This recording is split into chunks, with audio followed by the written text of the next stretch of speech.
Salut tout le monde et bienvenue dans cette nouvelle vidéo hors série boxe anglaise sur Fight Minds. En ce moment, c'est un peu hors série sur hors série parce que, comme vous l'avez vu, bon, l'actualité est pas démentielle. Il y a Cateral contre Progrès ce week-end, qui est peut-être le plus gros combat. Donc, pour ceux qui sont abonnés à DAZN, n'hésitez pas quand même à vous brancher parce que ça va être un joli combat, mais ça mérite peut-être pas une preview. Ça mérite pas de prendre le créneau de la preview de la semaine. Donc, dans ces cas-là, comme on vous l'avait expliqué, on préfère largement faire les petits hors série. En plus, on a beaucoup d'idées de hors série. Donc ça tombe bien, c'est des débats un peu différents dans les commentaires, c'est des débats un peu différents tout court entre nous aussi, entre Kabir et moi. Ouais. Des fois un peu plus profonds sur la boxe et tout que juste de l'actu, donc nous on aime beaucoup faire ça. Et en parlant de Kabir, je suis accompagné comme d'hab de mon compère de toujours, Kabir. Salut Kabir, comment ça va? Salut Dylan, ça va? Super, merci et toi? Comme tu le disais, petite semaine, donc on va en profiter pour surfer un peu sur l'actu et reparler de Voilà. boxe anglaise. Voilà, c'est un hors-série qui n'était pas prévu. L'idée a popé il y a une demi-heure, mais je pense que c'est le moment ou jamais d'en parler. Déjà parce qu'effectivement c'est l'actu, et en plus nous on n'a pas eu l'occasion de parler de Francis Ngannou en boxe puisque on n'était pas encore sur Fight Minds à l'époque où il a fait ses combats contre Fury et contre Joshua, et c'est dommage parce qu'il y aurait eu un milliard de trucs à dire en termes d'analyse technique, etc. Oui, Et la preview Joshua Ngannou aurait été extraordinaire puisque le combat est allé à l'exact opposé de ce que je pensais. oui. Donc je me serais planté dans les grandes largeurs, ça aurait été bien marrant. Et pareil pour Fury Ngannou, évidemment, on s'était tous plantés façon là-dessus, je pense. Là, on va parler. Alors, donc, vous l'avez suivi. Je pense que de toute façon, la team MMA en a très bien parlé sur la chaîne. Le retour de Monsieur Francis Ngannou au MMA après un petit détour par la boxe anglaise, petit détour qui a fait parler, puisque on a eu le droit à une décision. Il est allé jusqu'à la décision contre Tyson Fury en envoyant Tyson Fury au tapis et en obligeant Fury à boxer sur le pied arrière, ce qui n'était pas arrivé depuis un bon petit moment. Mhm. De le Fury de Klitschko, quoi. Là, il l'a fait repartir 10 ans en arrière. Un Fury évidemment hors forme. Enfin, on n'est pas là pour parler de ça, mais on fait juste un micro truc. Un Fury hors forme qui a sous-estimé Ngannou au possible. C'est le pire Fury qu'on ait vu Ouais, de très loin, de très très loin. C'est le totalement. pire Fury de sa carrière, la pire shape de sa carrière. Il était au même poids et plus gras, je pense, que pour Wilder 3. Et pour Wilder 3, pour ceux qui le savent pas, son dernier né était né grand prématuré. Donc Fury passait ses nuits à l'hôpital à dormir sur le sol à côté du lit de sa femme et pas loin de la réa du bébé. Il bouffait ce qu'il y avait dans les distributeurs de l'hôpital, il s'entraînait pas du tout. Donc on était très loin d'un camp, et c'est pour ça, moi c'est ce que je répétais avant que le combat contre Ngannou arrive. Pour moi, il a pas fait de camp, peu importe les images qu'on a pu voir, etc. Pour moi, il n'y a pas eu de camp. La preuve, il a fait un vrai camp pour Usyk. On a vu la différence, hein. Oui, C'était le jour et la nuit. Donc le combat contre Ngannou représente pas la carrière de Fury puisque c'était le pire Fury qu'on ait pu voir. Par contre, ça représente assez bien le fait que Ngannou était meilleur que ce à quoi on s'attendait. Moi, j'ai répété partout parce que quand j'ai vu son travail aux pattes, j'ai répété partout que Ngannou était vraiment pas fait pour la boxe. Et il m'a fait fermer ma gueule, et ça fait du bien parce que j'ai un respect, une admiration immense pour Francis. C'était vraiment pas un manque de respect ou de considération pour lui quand je disais ça. C'était vraiment purement technique. Mais j'ai énormément d'admiration pour cette personne, donc je suis très content qu'il m'ait fait mentir. Et évidemment, après le combat contre Anthony Joshua, où Joshua est au courant. Donc il le prend pas à la légère. C'est pas le genre de type à prendre les autres à la légère. De ouais. toute façon, Joshua, c'est pas Fury, hein. C'est un mec qui est toujours en shape. Et malheureusement, les lacunes exploitables chez Ngannou qu'on avait vu contre Fury malgré tout, c'était fatal contre un mec contre Joshua, parce que cette main gauche qui se baisse et qui laisse la place à la main droite, c'est pas possible quand Tot- t'es contre un mec aussi létal Ouais, euh, totalement. que Joshua. Voilà. Donc ça a été la partie boxe. Le détour, il a pris énormément d'oseille. On vous renvoie à l'interview de la famille de Baba et Herbie sur le sujet, parce qu'ils ont réussi à avoir et l'entraîneur de Francis et Francis lui-même, et ils en ont parlé de ça.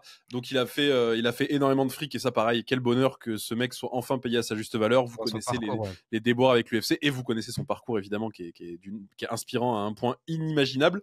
Et donc Francis est revenu en MMA, il a fracassé Ferreira dans les grandes largeurs. C'est trop facile comme combat pour lui. Tout le monde se posait la question de l'état d'esprit de Francis. Est-ce que après le chaos et évidemment la perte de son fils atroce, est-ce qu'il allait arriver dans les bonnes conditions? Bon, bah, il a prouvé que oui, et il a prouvé aussi qu'en MMA, il était, parce que là, ça s'est joué sur la lutte. Alors, je suis pas là pour faire une analyse MMA, c'est pas mon taf, et il y a des gens bien meilleurs que moi sur cette chaîne. Mais en fait, il a été vraiment, il lui a mis la raclée en MMA, c'est-à-dire, on s'attendait peut-être à ce qu'il boxe, puisqu'il arrivait quand même de 2 ans d'entraînement quasiment pure boxe, etc. Mais en fait, il est arrivé, il est rentré en lutte et il l'a fracassé en Gordon Pound. Bon, voilà. Efficace. Khabib, Francis Ngannou Medov. Donc, il l'a fracassé. Mais du coup, nous, on s'est posé la question, puisque Francis, il a toujours dit qu'il rêvait d'être boxeur. Lui, à la base, c'était ça son rêve. C'est pour ça qu'il a fait un détour par la boxe. Il y avait le pognon, mais il a toujours rêvé d'être boxeur. Donc, Francis Ngannou, après ce résultat en MMA, avec l'état de son contrat en PFL qui lui permet un peu tout, ce qu'il veut, le combat potentiel contre Rico Verhoeven qui a été annoncé par le Glory, qui a dit qu'ils étaient intéressés de faire un combat entre Rico et Francis, ce qui serait extraordinaire, je vais pas mentir. Est-ce que Francis Ngannou va revenir en boxe? Est-ce qu'il doit revenir en boxe? Même si, bon, on n'est personne, nous, pour juger, mais on est là pour débattre. Et surtout, contre qui il pourrait revenir en boxe? Ouais, 3 bonnes questions. Déjà, commençons par la première. Est-ce qu'il doit revenir en boxe? Je pense que dans tous les cas, il a un peu fini le jeu, honnêtement. Donc, c'est le choix, il lui revient à lui. Et après, il y a plusieurs aspects à prendre en compte. Tu as l'aspect sportif. On se dit effectivement, sur le plan de la carrière, je pense qu'en MMA, c'est vrai qu'en fait, on a souvent ce débat-là dans toutes les catégories, mais aussi en MMA et chez les lourds. Quand tu bats quasiment tout le monde, en fait, il y aura toujours un gars à battre. C'est-à-dire qu'effectivement, en MMA, il y a des noms qui sortent. Bon, après, contractuellement, il est lié par le PFL. Mais en gros, tout le monde rêve d'un dream fight avec John Jones ou Aspinall ou machin. Mais en gros, dans tous les cas, même si on n'en finira jamais, en fait. Sauf que lui, il est un peu freiné par le temps. Donc, sur le plan sportif, il lui reste, à mon sens, que quelques combats à fort enjeu sportif. Après, sur le plan économique, le truc, c'est que je pense que là où il y aura le plus d'argent sera forcément en boxe. Et Alors, ça, juste, petite parenthèse là-dessus. Le combat contre Aspinall aura jamais lieu. De toute façon, ça on écarte parce que c'est ce qu'on dit souvent avec John Jones, etc. Aucun intérêt. Mais le combat contre John Jones, attention, parce que le problème, bon là on va pas parler de contrat UFC et tout. Encore une fois, c'est pas nous les spécialistes de ça, mais si John Jones arrive à s'extirper de son contrat UFC après ce qui se passe avec Miocic, normalement non, parce qu'il est censé avoir re-signé 6 fights. Enfin bref, mais s'il arrive à s'en tirer, John Jones, et même s'il n'arrive pas à s'en tirer, il y a un truc qui a changé la donne, et ça n'a pas changé la donne qu'en boxe, ça a changé la donne aussi en MMA, c'est les Saoudiens. Ouais. Et si les Saoudiens décident, parce que là, du coup, Francis, c'était à Riyad, à la Kingdom Arena, donc là où ont lieu tous les événements de boxe à Riyad. Là, il commence à arriver aussi à l'UFC, l'UFC Noche, Fight Night Riyad sur la Lune, Mars, Sphère édition. Si s'il décide de mettre assez d'oseille, on peut avoir le Ngannou Jones, je pense, à Riyad. Je pense qu'ils sont capables de mettre. Et là, je pense, dans le cas d'Ngannou Jones, et c'est le seul cas en MMA où il peut prendre autant d'oseille qu'en boxe. Voilà, c'était juste pour dire ça. Je pense que c'est le seul cas où il prend autant d'oseille qu'en boxe, c'est le méga fight. Donc, sur le plan sportif et contractuel, c'est possible d'avoir un Jones Ngannou à Riyad. Alors, je vais te dire un truc. Il y a un an, j'aurais dit, non, on connaît Dana. Et maintenant, Dana, il a vendu littéralement l'encart d'un UFC avec marqué Riyad Season, tu vois. Ok. Il a vendu, il y avait marqué UFC Riyad Season Edition, tu vois ce que je veux dire. Et là, à partir de ce moment-là, oui, bah un peu comme ça. Là, je l'ai ici, mais regardez, c'est un peu ça. En boxe, j'en parle même plus. Poids lourd à Wembley, ça s'appelle Riyad Season, Wembley Edition. Ouais, j'en parle même plus de. Riyad Season qui absorbe à peu près toute l'identité des. Et t'as l'impression que à terme, vraiment, je donne mais moyen terme, hein, même pas forcément sur beaucoup d'années, on aura une grande égide Riyad Season et en fait. Oui. T'auras Riyad Season, peut-être, je te donne un exemple, Riyad Season UFC, Riyad Season avec de l'anglaise, avec du matchroom. De toute façon, il veut faire sa Super League en anglaise, toujours. On en avait parlé, il y a quelques mois de sujet, effectivement, mais. Ça fait sens. Sur le plan financier, j'aurais tendance à dire que c'est plus sur l'anglaise qui prendrait, même si le scénario que tu avances, il a du sens. Et c'est vrai que sur le plan financier, là, ça pourrait rapporter un max. C'est le seul où il prendrait de l'oseille en MMA, enfin de l'oseille équivalent à ce qu'il prend en boxe. Hein. C'est clairement le seul, c'est John Jones. Je pense que même en MMA, il prendrait moins. Mais après, ouais, c'est. Ah ouais, tu penses un Jones Ngannou en mode qui est le vrai champion poids lourd de MMA. Première fois que l'UFC fait une copromo depuis le Pride, je pense. T'imagines ce que tu vends, c'est fou. Donc je pense que et puis John Jones, il faudrait qu'il rachète un contrat ou un truc, il faudrait qu'il y ait une magouille avec l'UFC. C'était ça ma question, pardon, parce que j'ai peut-être mal compris. Parce qu'en fait, si ça se fait, ce sera une copro. entre UFC et par exemple PFL, ou ce serait plutôt, moi je pensais que c'était Jones qui sortait de son contrat UFC pour rejoindre le PFL. Bah, les deux, en fait, je pense que les deux sont possibles à partir du moment où ils ont tellement d'oseille, ce côté oseille illimité. On sait que Dana White, enfin, vous direz en commentaire, mais peu importe ce qu'on pense de Dana White, peu importe ce qu'on pense de Eddie Hearn, de Frank Warren, etc. À la fin, c'est quand même des mecs qui sont là pour le pognon. Bien sûr. Moi, on me le vend comme on veut, mais c'est quand même c'est des passionnés. Je pense que Dana White est extrêmement passionné de MMA et de boxe d'ailleurs, comme Eddie Hearn et Frank Warren sont très passionnés de boxe. Les mecs, ils vont même au York Hall le vendredi après-midi, parce que je veux dire, ils sont passionnés de boxe, mais ils sont quand même là pour le pognon. Il y a un monde où si l'offre est tellement déraisonnable de Riyadh Season, il y aura peut-être une co-promo. Après, ça créerait un précédent, donc je sais pas. Enfin bref, encore une fois, ça c'est de la branlette intellectuelle, là, ce que je suis en train de dire, puisqu'on sait pas. Mais si, par contre, oui, effectivement, si Jones arrive à se détacher de son contrat, c'est ce qui me paraît le plus, parce que là, il y a un monde où après ça va être un bourbier juridique, j'imagine, mais dans tous les cas, l'argent résout tout. Mais en fait, je suis aussi d'accord sur le plan financier que si un combat se fait, ce sera forcément sous l'égide de Riyadh Season. Et j'ai tendance à me dire que Turquie, il aurait une tendance à favoriser la boxe anglaise au MMA. Ça c'est sûr. Bah, de toute façon, il était même pas au PFL là. Tu vois, donc c'est pour ça. Ouais, c'est vrai que j'y pense. Il était pas au PFL. Non, il était au tournoi de tennis l'après-midi, mais il était pas au PFL parce qu'il y avait un tournoi de tennis aussi. Ouais. Et pour rebondir sur le narratif, je me dis que voilà, Ngannou, ce serait un peu en termes de le matchmaking, et ça nous permettra de rebondir sur l'adversaire potentiel. Il y aurait une sorte de chemin de la rédemption dans le sens où il a fini le MMA. Et maintenant, il revient en anglaise pour on va dire, son baroud d'honneur. Et il a eu 2 défaites. Il faudrait qu'il parte sur une victoire en prenant, pourquoi pas, un des plus gros punchers de sa génération ou de la génération d'avant. Et donc là, il y a un petit nom qui me vient en tête. Wilder. Mais bon, après, sportivement, sur le plan business, je sais pas s'il pourrait le prendre. Parce qu'en fait, c'est intéressant pour moi, parce que ça veut dire qu'il aurait pris Fury, Joshua, Wilder. Et peu importe ce que l'histoire retiendra dans 10-15 ans, je pense que si on devait garder les 3 gros poids lourds des années 2010, ce serait évidemment Fury, Wilder, Joshua. Oui, non, mais là, il n'y a aucun débat. Tu vois, on aurait dit, bah voilà, Ngannou, c'est quand même le mec qui a boxé les 3. Je vais pas dire les 3 rois, on va pas non plus. Mais voilà, mais c'est un méga fight. C'est un méga fight en plus au niveau financier. Fight, pareil, chemin de la rédemption pour Wilder, parce qu'il y a aussi la potentialité d'une revanche avec Joshua. Je pense que sportivement, ça n'a aucun intérêt. Non. Donc, parce que Joshua, il est vraiment sur la route des ceintures. Il a pas à faire un money fight, un combat. Non, il veut le rematch contre Dubois. De toute façon, Joshua, il a été très clair là-dessus. Fury, il est bloqué aussi. Donc, et après, t'as des gros punchers qui arrivent. Mais en fait, le truc, c'est qu'ils ont pas assez de buzz pour boxer Ngannou. Moi, je pense que Bacolé, moi, je kifferais. Oui, non, mais c'est. Alors, moi, je kifferais pas pour Francis parce que là, je pense qu'il passerait un mauvais moment dans le ring, Francis, contre Bacolé. Ça serait trop bien. Mais il y a 2 galaxies d'écart là, franchement. Ouais, mais ça, c'est mon truc de kiffer. Mais en fait, sur le plan business. Ça ferait mal à Francis en plus, vraiment. Moi, Wilder, je pense que c'est le meilleur choix, je suis d'accord avec toi. Fight hyper facile à vendre. Le plus gros puncher de l'histoire de la boxe contre le plus gros puncher de l'histoire du MMA. Je dis pas que c'est vrai, je dis que ça a été vendu comme ça. Attention, ça sera vendu tomber dessus. Mais ça a été vendu comme ça. Wilder, il a été vendu comme le plus gros puncher de tous les temps. Là, pareil pour Francis, où il tape comme une Honda lancée à 200 km/h. Là, enfin, vous connaissez toutes les conneries là. Honda Civic. Voilà. Donc tout ça, si vous voulez, on sait que ça va être vendu comme ça. Les 2 plus gros punchers de la planète qui s'affrontent. Rappelez-vous, contre Joshua, c'était knockout chaos. Il y a aucun monde où ils peuvent pas surfer sur ce côté Wilder contre Ngannou. Les 2 plus gros punchers de la planète dans les 2 sports les plus violents de la planète. Ouais, les 2 sont sur 2 défaites consécutives. Voilà, c'est ça. Les 2 ont un truc à gagner. Tu vois, celui qui perd, il se casse à la retraite. Non, voilà. Les 2 devront, à mon sens, Ngannou, il aurait beaucoup d'années aussi, honnêtement, mais. Après, la question, c'est est-ce que Wilder et Ngannou, tu verrais qui? En anglaise, j'extrapole. Ah oui, en anglaise, évidemment, en anglaise. Mais j'extrapole parce que sinon, Wilder, il prend un low kick, le combat, il est fini. La jambe de Wilder, le cure-dent qui finit sur la lune. En vrai, si on se base sur les dernières perfs des 2, j'aurais dit plutôt Ngannou, parce que Wilder, c'était assez compliqué face à Zhang. Donc Parker, c'était un autre fight, c'est encore le combat d'avant.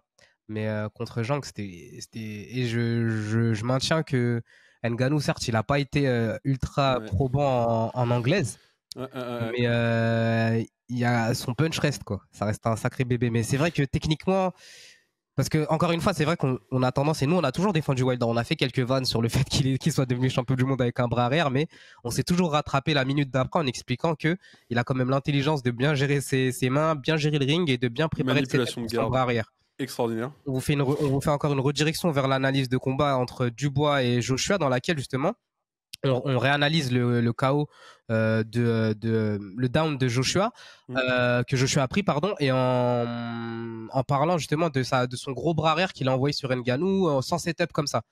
Donc je me dis ça, par exemple, c'est pas passé contre Dubois et c'est passé contre Ngannou. Et Wilder, je pense, il a une gestion à peu près similaire de ce bras arrière, de cette manière un peu de jeter sur l'avant, enfin sur son poids pour pouvoir envoyer son bras arrière. Et je pense que il serait capable de clairement coucher de la même manière que Joshua Ngannou. Mais après, j'ai l'impression qu'en termes d'état de forme et même globalement il était pas trop dans son fight, je trouve, dans les dernières prestations. Et, ouais, je suis d'accord avec toi. Et quand il perd ses combats, c'est assez unilatéral. En fait, il s'est fait annihiler par Parker, annihilé. Oui, ça compte même, carrément, ça compte même pas. Je l'ai même pas compté celui-là. Ouais, c'est l'avant-dernier. C'est l'avant-dernier, tu vois. Et ça aurait pu finir par KO. Ouais, et celui d'avant, c'est les news. Bon, c'est très bien. C'est du haut du panier, les news, mais ça reste quand même en dessous. Enfin, c'est un boxeur élite, mais c'est pas en termes oui, bien sûr, évidemment. On a quand même assez éloigné d'Ngannou. Et moi, et surtout qu'il a pas de menton, Helenius. En plus. Et donc, contre Wilder, c'était le match-up parfait, on le savait. Parce qu'il avait pas de menton et il prend un KO en reculant. Alors, sa boîte Wilder, si c'est Fury en face, il tombe pas, tu vois. Enfin, ouais, bien sûr. On sait que, voilà. Donc, je suis d'accord avec toi. Je pense que Wilder, pour moi, c'est en fait, c'est le seul truc qui fait sens d'un point de vue sportif et business. Exactement, ça match. Et là, on est plus dans le business que dans le sportif, même. Si on parle de Ngannou en boxe, je suis désolé, mais voilà. S'il part en anglais, c'est pas pour devenir champion du monde. Exactement. Il a perdu de toute façon contre le champion du monde.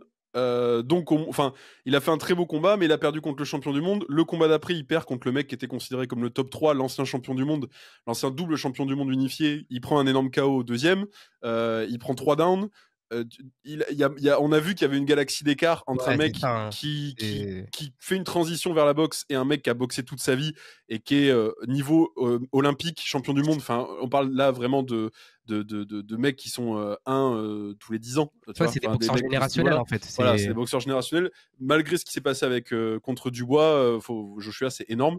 Donc, tu te dis. Mais comme tu dis, en plus déjà, il prend le trio, le Monster Trio, là, un petit clin d'œil à mes fans de One Piece. Il prend le Monster Trio des années 2010. Déjà, c'est beau sur un CV, même s'il perd les 3, peu importe. Bien sûr. Parce qu'encore une fois, il n'y a aucune honte à perdre contre les meilleurs.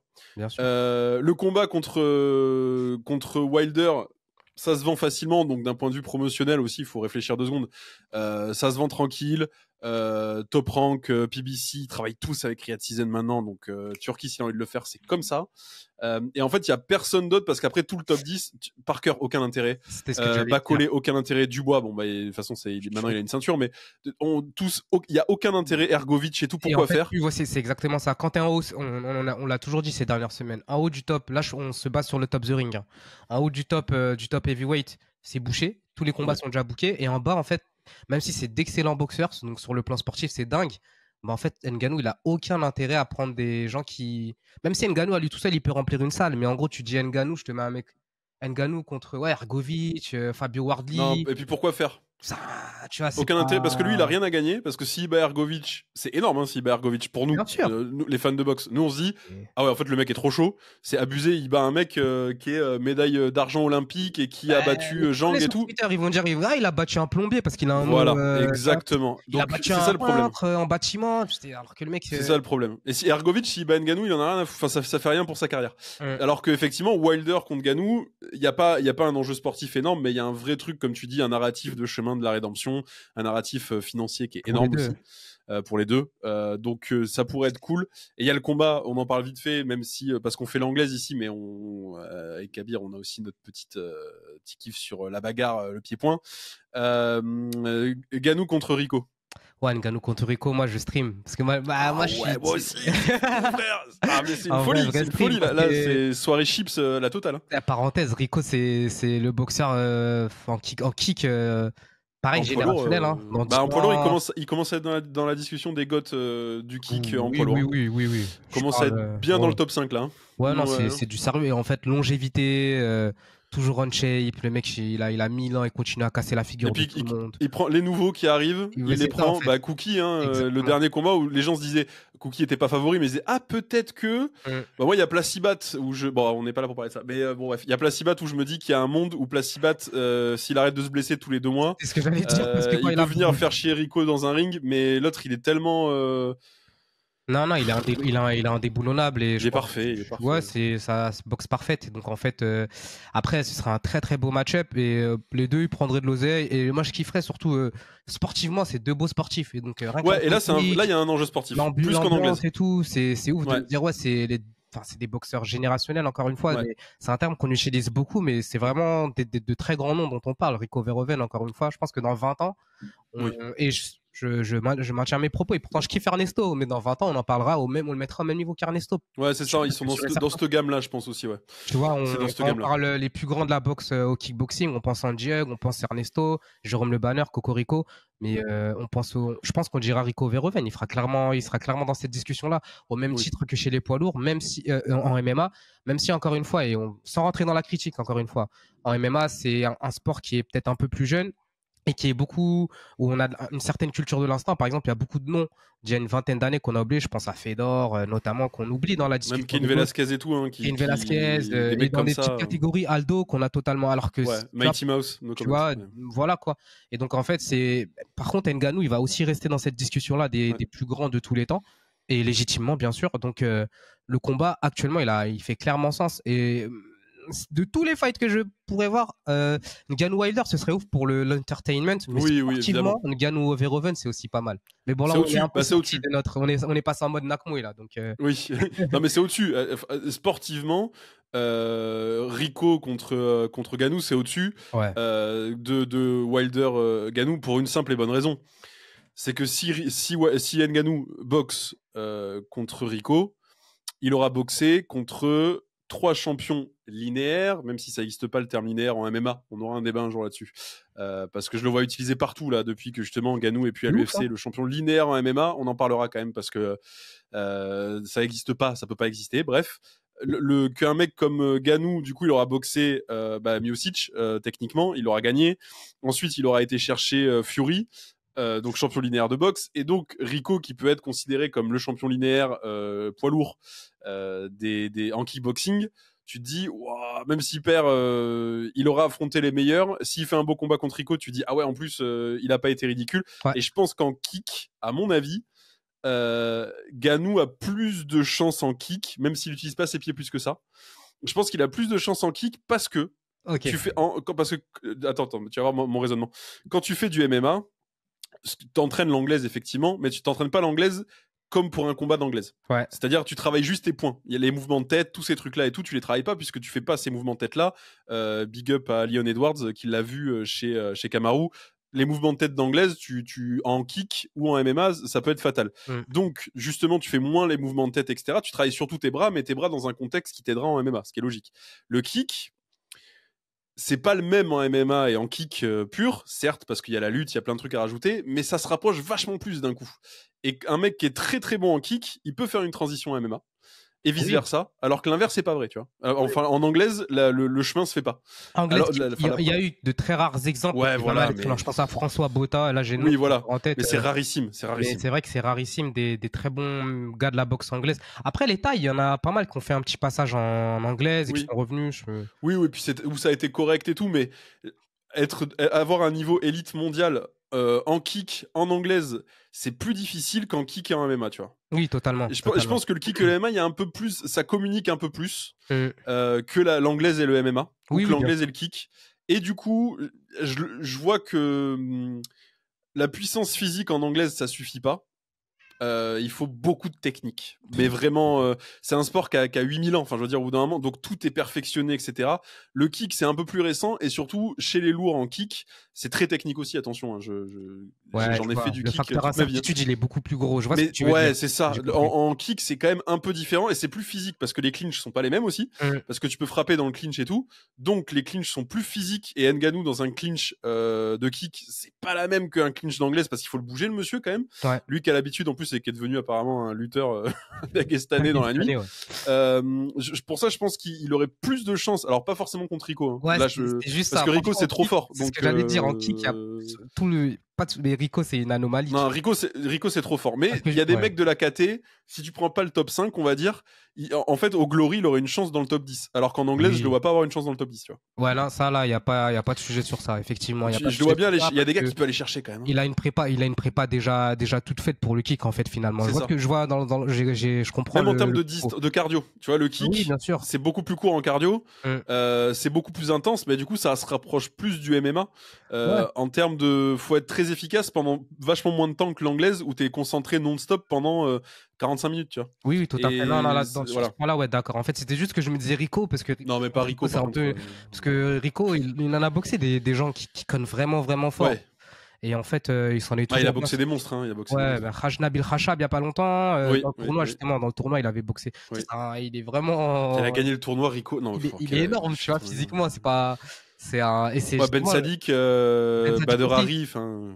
Je pensais à Nabil Khachab parce que justement j'écoutais le podcast au bord du ring, gros big up, et il disait que en fait Nabil Khachab c'est un boxeur très dur qui, s'il avait fait le choix de perdre 20 ou 30 kilos parce qu'il est en surcharge pondérale en gros, et ben il serait encore plus dangereux qu'il ne l'est déjà, et il a quand même été plutôt dangereux en demi-finale contre Rico, mais voilà, c'est des boxeurs durs. Tu vois, Nabil contre Ganou par exemple. Ouais, là, il y a un débat. Mais pareil, en termes d'oseille, ça rapporte. Non, mais ça sert à rien. Mais là, il y a un débat sportif. Ouais. Alors que contre Rico, effectivement, je suis d'accord, Rico, c'est peut-être too much.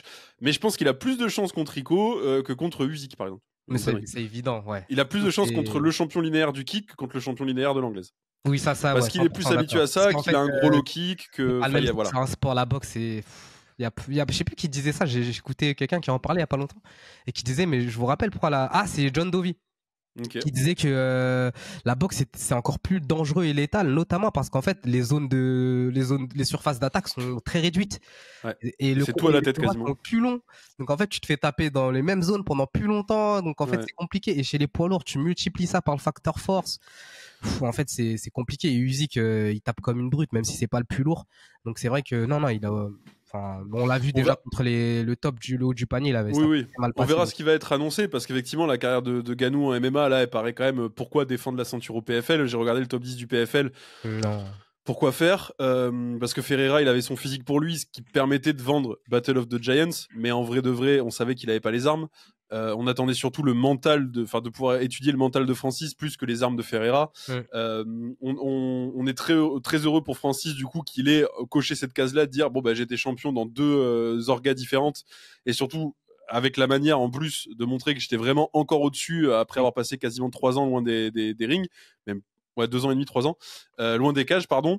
Faire un détour par l'anglaise, je me suis entraîné en anglaise, j'ai réussi à revenir en MMA. Enfin c'est vraiment c'est un monstre des sports de combat, c'est rarissime, c'est une exception au-delà du parcours ultra inspirant et tout. Mais du coup, en MMA, à part le combat contre Jones, il n'y a plus rien qui fera effet pour sa legacy. Il n'y a plus rien qui fera de l'oseille non plus à ce point-là. Enfin, il a un beau contrat avec le PFL, mais vous avez compris. Maintenant, pour moi, le combat contre Rico et après un autre combat en anglaise contre Wilder. Ah ouais, ce serait bon. Allez, là, check. Si on a les deux, franchement, mon frère, barre-toi dans le sunset. T'as mérité, tu mérites tout. Tu mérites tout l'amour du monde, Francis. Honnêtement, même s'il s'arrêtait maintenant, je serais content pour lui. Vraiment. Il mérite déjà tout, hein, mais qu'il prenne encore plus d'oseille, qu'il fasse encore plus parler de lui, qu'il coche les dernières cases pour partir à la retraite en disant. Honnêtement, j'ai accompli. Enfin, imagine, il y a 1 milliard de dièmes de pourcents de chance, mais il bat Rico, frère.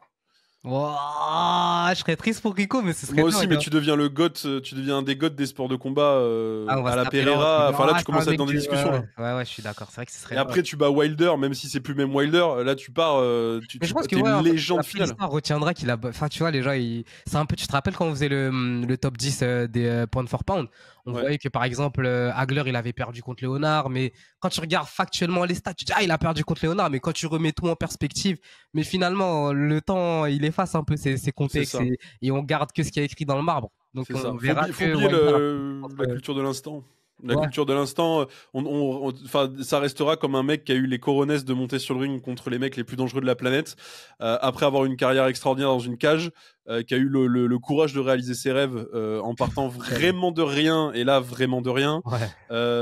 Et c'est pour ça, moi j'espère qu'il y aura un combat contre Rico, et je prie pour qu'il y ait un combat contre Wilder en anglaise, parce que honnêtement, ce serait pas le combat le plus intéressant sportivement. Encore une fois, c'est pas Fury Usyk. Mais bordel, les 2 premières minutes où il se jauge et il balance à peine un jab, où la tension dans la salle, où tu sais que les deux, ils ont la puissance de défoncer un mur en béton armé là. Ça va être de l'entertainment, honnêtement. Que du bonheur. Même s'il se passe rien sur 10 rounds, c'est que du bonheur en fait. Sportivement, ce serait Rico, mais en termes d'entertainment, de se dire Wilder et Ngannou, mais même au taf, dans la rue, les gens ils vont en parler. Tout le monde en parle. Que Rico, ça va être un truc un petit peu plus niche quand même. Mais ouais, je suis d'accord. Ngannou contre Wilder, ça va être, les gens ils vont en parler. Je pense que ça va être dingue, Ouais, ce serait fou. Mais voilà, tu vois, on va se quitter sur ces bons mots. Ça fait 30 minutes de discussion autour du sujet. Évidemment, vous donnez votre avis en commentaire. Pour résumer, nous, on pense qu'il faudrait qu'il revienne en anglaise contre Wilder. Pour nous, c'est le seul choix qui fait sens. Et il faut absolument qu'il fasse le combat aussi contre Rico Glory. Et pour nous, il a plus d'intérêt à continuer en MMA, si ce n'est contre John Jones. En gros, pour moi, il lui reste 3 combats. C'est Jones en MMA, Rico en kick et Wilder en boxe. Et il aura fini sa carrière pour de bon. Alors, c'est des fantasmes de fans de combat, là. Mais si ça se fait, dans quelques mois ou quoi, vous pourrez revenir sur cette vidéo et dire j'y fus. J'y fus, c'est ça. Sur ce, merci Kabir pour tes lumières. Et merci à tous. Écoutez, à la semaine prochaine. Des gros bisous. En attendant, prenez soin de vous. Bye bye.